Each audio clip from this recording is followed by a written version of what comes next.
yung sinabi mo? Hindi ka pumapatol sa mga tulad ko? Sir, tingnan niyo naman ako. Tingnan niyo yung itsura ko. Hindi tayo talo. Hindi talo, bakit? Ha? Bakit? Lalaki ka ba? Ha? Sir, tama na. Oh. Sir, ano ba? Bakit na? Ano ka ba dito? Boy? Ha? Tanggalin mo nga yung sombrero mo. Ano mo, nakakasiwa eh. Ganda ka eh. Hoy! Ano yan? Anong meron dito? Wala. Nagkakatuwa na kami nitong boy mo. Sir, binabastos ako nito eh.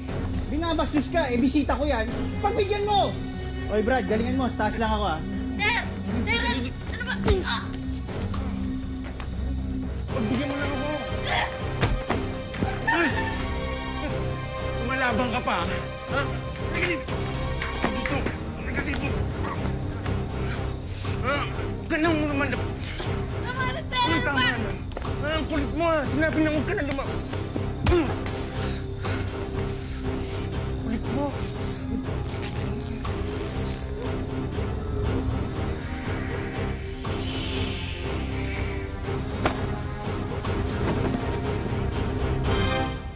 Walang hangganan daw ang pagmamahal ng isang ina sa kanyang mga anak, lalo na't kung bunga ito ng wagas na pag-iibigan.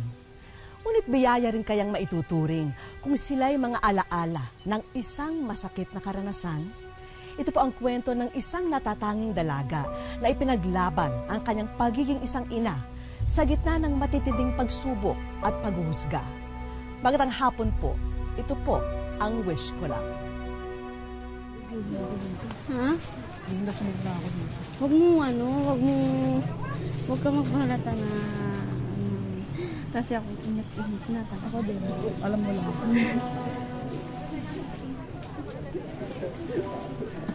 Anak niya ba yan? Di ba ito ba yan si Joey? Ba't sinispas ko na niya sa'yo? Rape daw yan sa pinapasukan niya. Kawawa naman.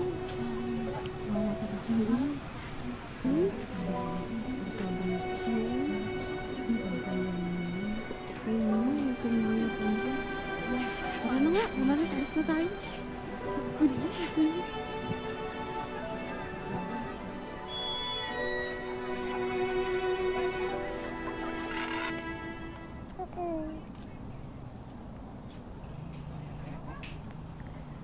Joey, alam ko hindi madali para sa'yo na ipaampon mo ang baby kasi dugot laman mo yan. Pero isipin mo na lang, magiging magandang kinabukasan niya. Tsaka, alam mo naman na wala talaga tayong matinong trabaho, di ba? Paano kung magkasakit na naman siya, humihingi lang tayo sa kuya mo? Saan tayo kukuha ng pantustos sa ospital, di ba?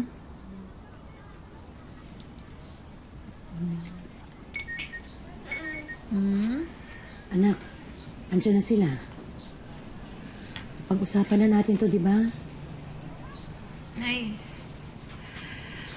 parang ayoko na pala siya ipamigay. Akala ko kasi maalala ko yung mga nangyari sa akin kapag nakikita ko tong anak ko. Pero hindi pala.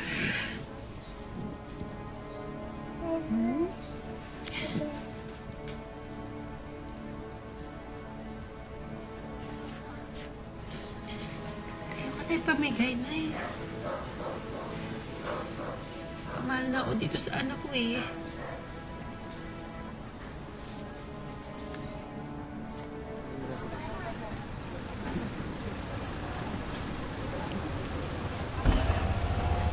Pwede po magtanong? Pwede. Saan po yung kinamahan ng salve? Ito lang ho, yung sa may pulang gate po, sa kanan. Okay, salamat.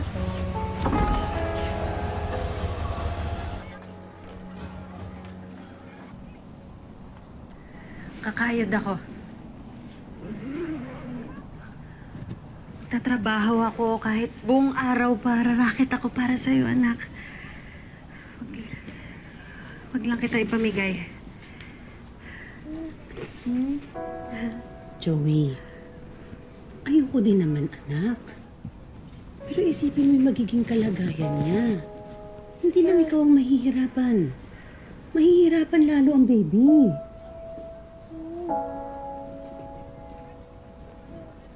Ayoko. Sakit lang to, ayoko. Kain ka lang, ha? Kain ka lang.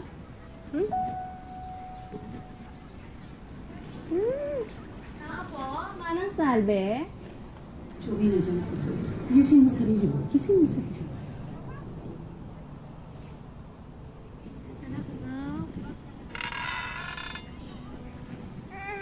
Sana maalala mo si Mama, ha? Tandaan mo.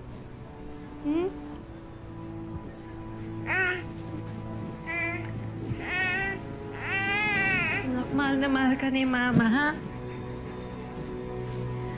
Sana maalala mo pa rin ako kahit alam ko hindi na tayo magkikita, ha, anak? Ha? Ha? Pasok po kayo. Joey. Anak, si Mr. and Mrs. Reyes. Sir, ito po yung gamit mo.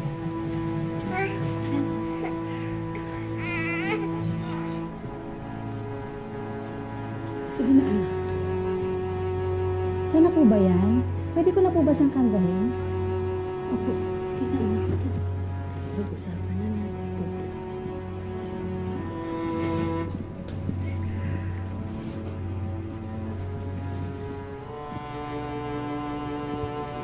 Madam niyo po ito, ha? Mahal na mahal ko po ito, anak ko. Ha?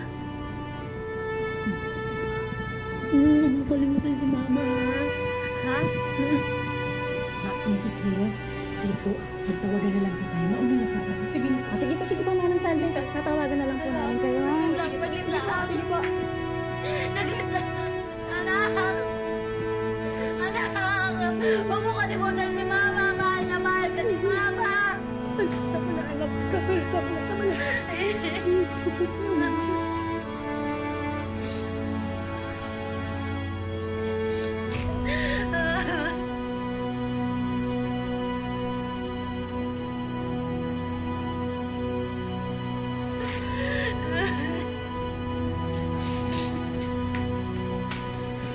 Laruan ni baby.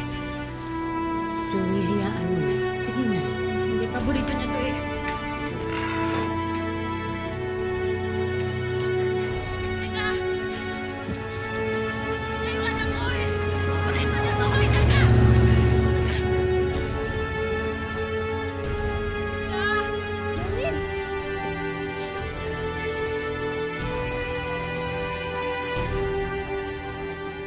Masakit man, walang magagawa si Joey kundi tanggapin ang katotohanang hindi na sila magkikita pa ng kanyang pangalan.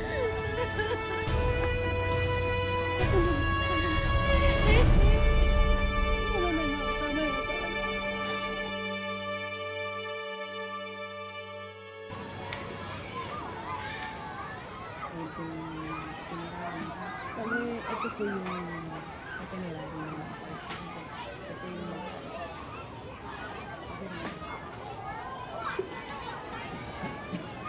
Hoy, Vince! Ano na? Tayo binayaran dito para magmukmuk ka. Namimiss ko lang yung anak ko. Siguro mga ganong kalaki na yun. Akala ko ba matapang ka? Akala ko ba siga ka? Eh, Diyos ka rin eh. Uy, ano ka ba? Nakita mo nang nalulungkot yung tao. Talagang ganyan ang mararamdaman niya. Anak niya yun eh. Alam mo, parang hindi ka puro problema ang inisip mo. Sumama ka sa akin mamaya. Relax ka naman. Sana naman. Alam mo, BI ka talaga, Pao eh. Kung ako sa'yo, umuwi ka na lang. Magligpit na tayo para makasama ka.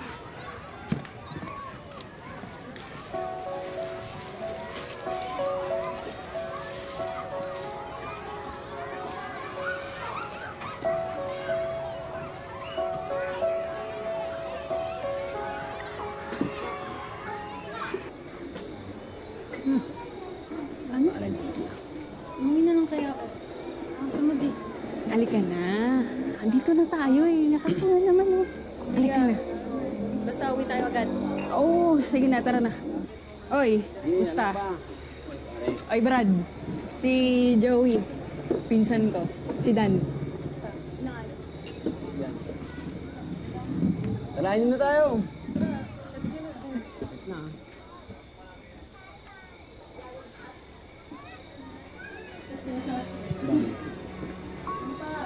Game ba yan? Oo, bahala sa'yo. Pero ano, trip mo ba?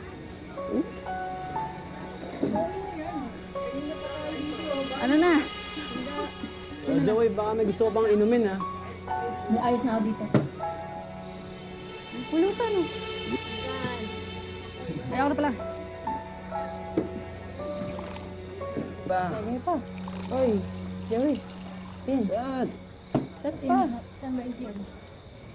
Sige, samahan na ako. Ano? Kaya mo pa? Ano? Kaya pa? Pinainom niyo sa akin.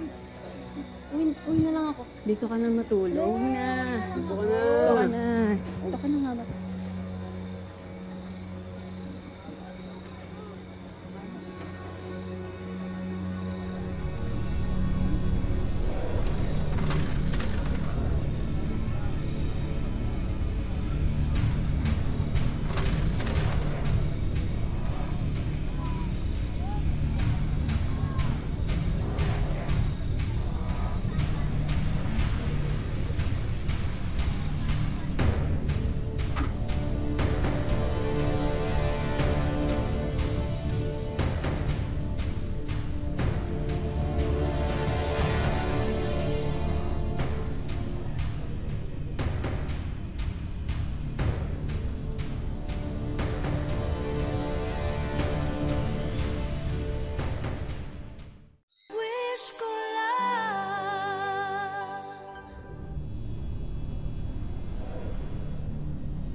Ano ba?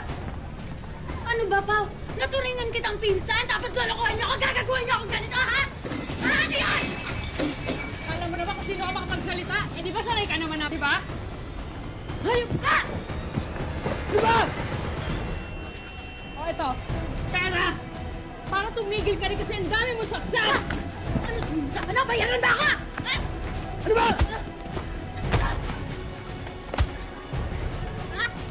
Walang yakan na ano ka!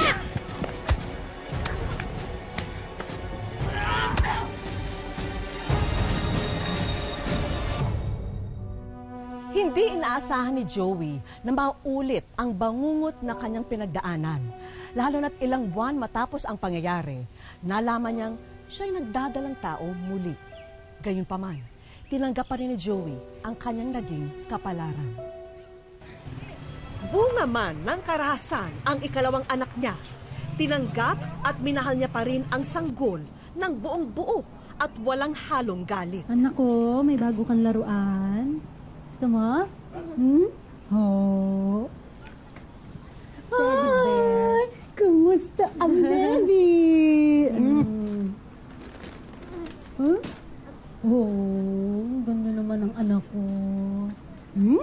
Ganda-ganda. Oy, Joey, kailan mo balak magpakatino, ah? Paano gagawin mo dito sa bata pag lumaki? Ano sasabihin mo sa kanya yung mama niya mukhang lalaki, mukhang tatay? Nay naman, sigurado naman akong tatanggapin ako ng anak ko. Sisiguraduhin kong alam niyang mahal na mahal ko siya, di ba? Lubo. Ano? Oh, ang laki na ng anak mo, kasing ganda mo, ah. Oo, yung bunga mo. O, anak, kay Lola ka muna, ha? Magtatrabaho muna si Mama. Alright. Mangangalakal po muna kami. Mag-ingat kayo, ha?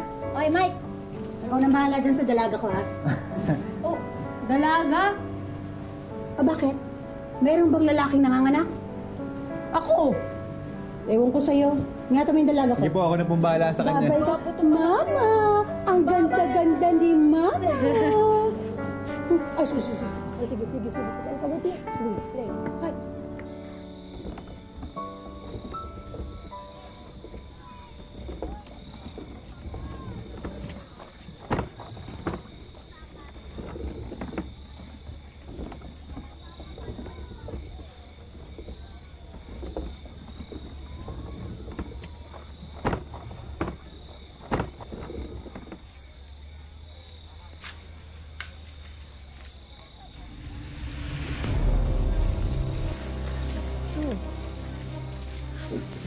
Pre, ang bastos mo, ano ba?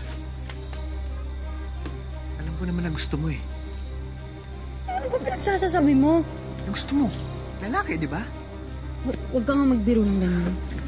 Baka pa ako nabigyan.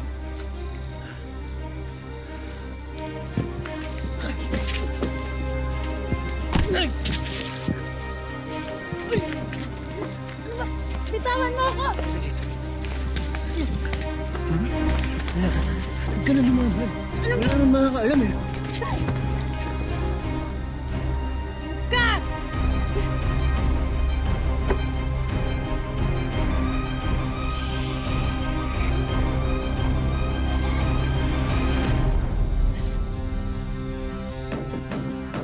Dali. Ay! Ano nangyari kay Joey? Ha? Joey! Tulong! Mga kapitbahay! Tulungan niyo po kami! Joey! Tulong po! Tulong!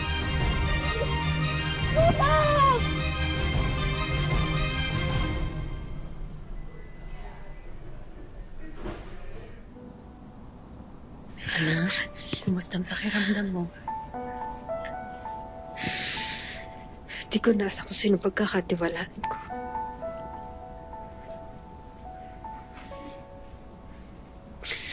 Sarili kong pinsan. Pati mga kaibigan ko, pinaglololoko ako.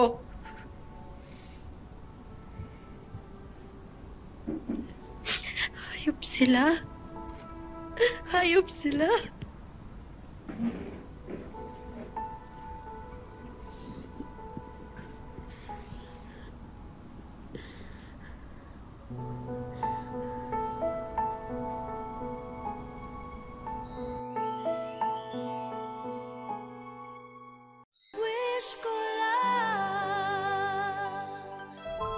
Pinilit ni Joey na ibalik sa normal ang kanyang buhay kahit na dala-dala pa rin ang sugat na kanyang naranasan. Isinantabi niya ang galit upang lubos na maipadama ang pagmamahal sa kanyang anak.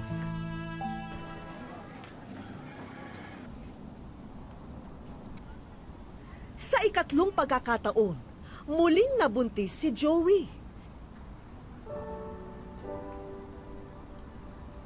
Anak, sana wag mong isisi sa anak mo ang mga nangyari sa'yo, ha? Alam ko yan, Nay. Demonyo man ang mga tatay nila. Pero para sa akin, mga anghel tong mga anak ko. Wala silang kasalanan. Hindi ko man gusto maging nanay, pero wala akong kagagawa. Binigay sila sa akin eh. At kahit hindi man nila ako tanggapin, tatanggapin ko pa rin sila at mamahalin sila.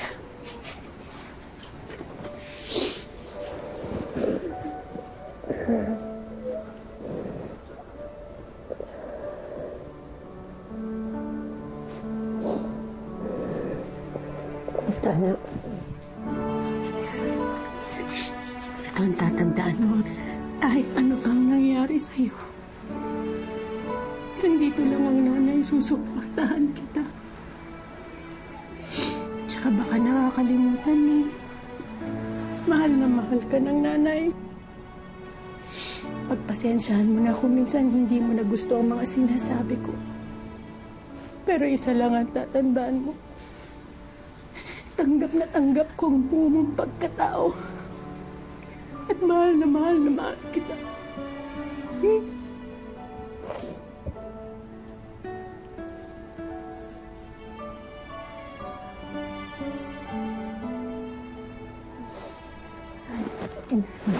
Sige, tama na. Bawal maguyat ang baby. Matulog yan ng dire-diretso, ha? Magpahinga ka na din, ha?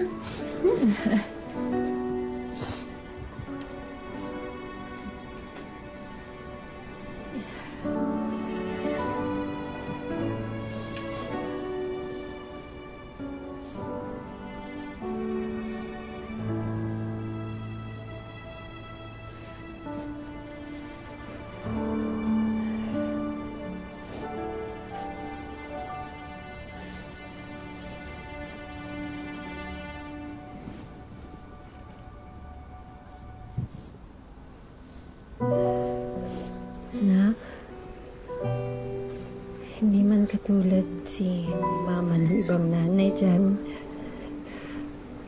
At alam kong ngayon hindi mo pa maintindihan. Pero balang araw, ha? Sana maintindihan mo. Maintindihan niyo.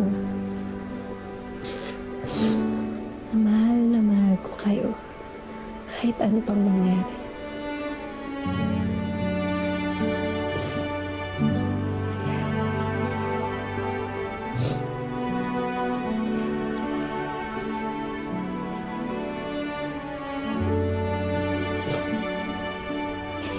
Kahit tawagin niyo pa akong papa.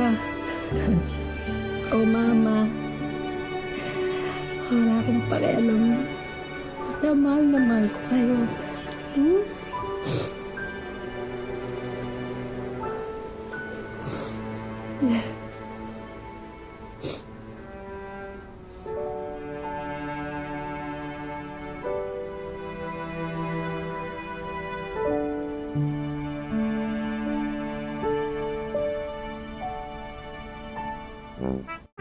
Ako si Joey at isa akong ina.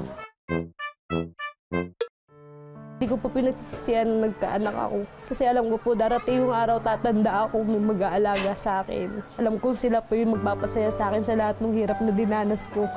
Alam ko na uuwi ako may dadamay na sa akin. Hindi tulad dati, mag-isa lang ako. Wala akong matakbuhan. Sinadya naming baguhin ang pangalan at itago ang pagkakakilanlan ng mag-iina sa kwento. Sa kabila ng malalaking ngiti sa mukha ni Joey tuwing nakabihis payaso, ay ang kalungkutang itinatago niya sa makapal na kolorete sa kanyang mukha. Mag-isang itinataguyod ni Joey ang pangalawang anak na si Jenny at bunso na si John na bunga rin ng pananamantala sa kanya noon. Sakit kasi nakikita mo yung anak mo na walang-wala. Hindi mo maibigay kahit pag manghihingi sila ng pera, hindi mo maibigay yung dapat mo ibigay. Mga anak, ano man na mangyari, ano man maging kalabasan, lumaki kayo, nandito lang ako. Hindi ko kayo pababayaan. Hindi ko kayo iiwan kahit hindi ko na kaya. Dagdag pa rito ang mga taong mapanghusga sa buhay ni Joey. Sakit kasi naranasan ko po kasi dumadaan, lumalakad ako, nakayuko na lang ako sa sobrang hiya. Si Jenny, grade 5 na sa darating na pasukan at naiintindihan na niya ang kanilang sitwasyon. Mama, pwede ko ba makita si Papa? Isang beses ko lang po siya nakita eh. Mama, mahal na mahal po kita. Nag-aaral po ako ng mabuti. Babangon ko po sila sa hirap.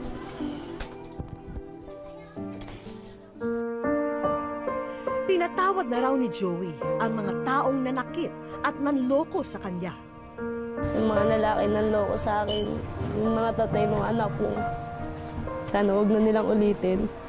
Kasi ilan pa yung pwede nilang perwisyo kapag naulit pa po nila yung ginawa nila sa akin. Sana maisip nila, makonsensya sila. Dahil sa pagiging isang ina, mas nalaman ni Joey ang kahalagahan ng pagiging isang babae. So, bilang isang babae, dapat talaga nire-respeto, ginagalang. Hindi basta-basta binabastos. Dapat talaga iniingatan mo yung sarili mo. Hindi siya basta-basta magkakatiwala sa iba. Sa aming pagbabalik. Hello, Joey, at sa iyong mga chikiting. Si Vicky. Ikaw, Joey, ay nasa Wish Ko Lang. Wish ko lang. Walang ideya ang mag-iina na sila naman ang papasayahin sa araw na ito. Ang alam lamang ni Joey ay may racket siya dahil kailangan ng clown sa lugar kung saan namin sila dinala. Pinigilan na namin si Joey sa paghahanda ng gamit upang ipaalam sa kanya kung ano talaga ang pakay namin sa lugar na to. Hello, Joey, at sa iyong mga chikiting. Kami ay humahanga sa iyong katatagan. Kaya naman ngayon, meron akong magandang balita na isabihin sa iyo. Ikaw, Joey, ay nasa Wish Ko Lang. Ang alam ko lang po talaga, sasama niyo lang po kami rito kasi may gagawin po kayong event. Hindi ko po ina-expect. Masaya po. Para po sa anak ko. Tara at puntahan na natin ang mga naghihintay na regalo para sa inyo. Handa na sa pasukan ang mga bagets. Kompleto na sila ng school supplies. Sinamahan na rin namin ng mga damit at laruan yan. Nalaman din namin, Jenny, na matagal mo nang gustong magkaroon ng bike. Kaya, ayan, nasa harap mo na ang iyong wish. Salamat po. Tagal ko na po pangarap magkaroon ng sariling bike. Ang mga gamit ko sa school. Hindi na po sila mahirapan pagbili ng gamit. Hindi na po ako manghingi sa kanila. Pinaabot naman ng ating kaibigan ang pangkabuhayan package para kay Joey. Salamat po kasi meron na po kaming magagamit na panganap buhay sa bahay namin. Sinigurado na rin namin ang iyong regular na hanap buhay. Ang kumpanyang ito na ang bahala sa iyong papasukang trabaho. Sa paghahanap kasi ng trabaho, andiyan po yung minsan tinitignan yung yung gender mo. Minsan ayaw nila. Wala kasi talaga akong makuha ng trabaho kasi hindi nga po ako nakapagtapos eh. Kaya malaking tulong po ito para sa akin na makapagtrabaho ako. Maraming salamat sa lahat ng mga nanghusga, sa lahat ng mga pinag-usapan ako. Maraming salamat kasi sa kanila tumatag ako. Mas lalo ko pinanindigan yung sarili ko na kailangan kong tumayo kasi may mga anak ako. Kailangan kong lumaban. Hindi ako mabubuhay sa mga salita nila kahit napakasakit, tanggapin na lang kaysa naman patulan. Wala din naman pong mangyayari. Kaya sana lang may naitulong sa kanila yung mga ginagawa nila sa akin. Tuloy-tuloy lang ang buhay para kay Joey. Dahil yan ang katangian ng isang ina, ang hindi sumusuko, alang-alang sa kanyang mga anak. Hindi natin napipili kung sino ang ating magiging anak o magulang. Ang importante ay ang pagtanggap at pagmamahal na magsisilbing pundasyon ng isang masayang pamilya. Hanggang sa susunod na Sabado mga kapuso, ako po si Vicky Morales at ito po ang Wish Ko Lang.